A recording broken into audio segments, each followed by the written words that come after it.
गोरक्षनाथ आणि मच्छिंद्रनाथ असं फिरत असताना एका ठिकाणी मंदिरामध्ये उतरले आणि गोरक्षाला सांगितलं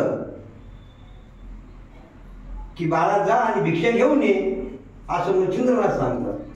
गोरक्षनाथ झोळे घेऊन गावामध्ये भिक्षांना आणायला जातो आणि त्या ठिकाणी काहीतरी कार्यक्रम असतो आणि तिथं वडे गेलेले असतील.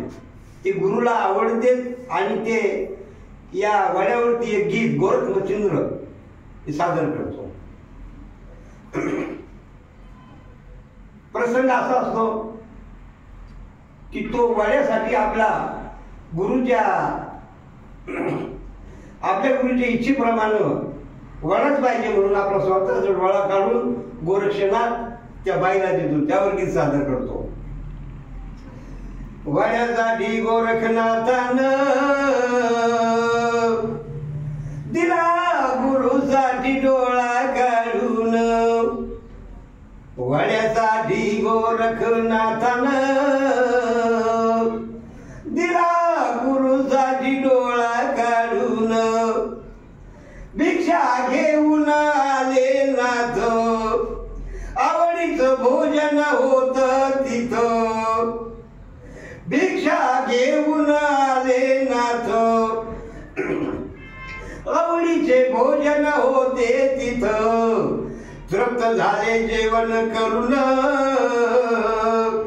दिला गुरुसाठी डोळा काढून. वड्यासाठी गोरखनाथानं दिला गुरुसाठी डोळा काढून. म्हणून वड्यासाठी पुन्हा मागे भिक्षांनो. गुरु म्हणले बाबा वडा खूप छान आहे, मला आवडला, पण तू जाय आणि परत घेऊन ये. वड्यासाठी पुन्हा मागे भिक्षांनो.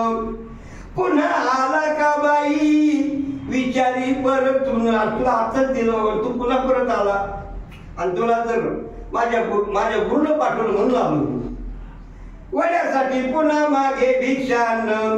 पुन्हा आला का बाई विचारी परतून. माझे गुरु म्हणले वडा घेऊन ये पुन्हा जाऊन. दिला गुरुसाठी डोळा काढून. वड्यासाठी गोरखनाथानं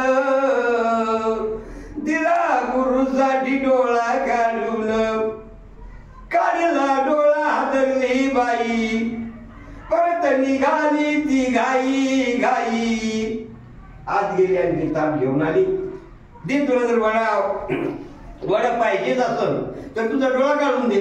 तो डोळा काढून देतो म्हणून बाई हादरली आणि ते परत आपला तो भिक्षांना घेऊन गुरुकडे निघून गेला.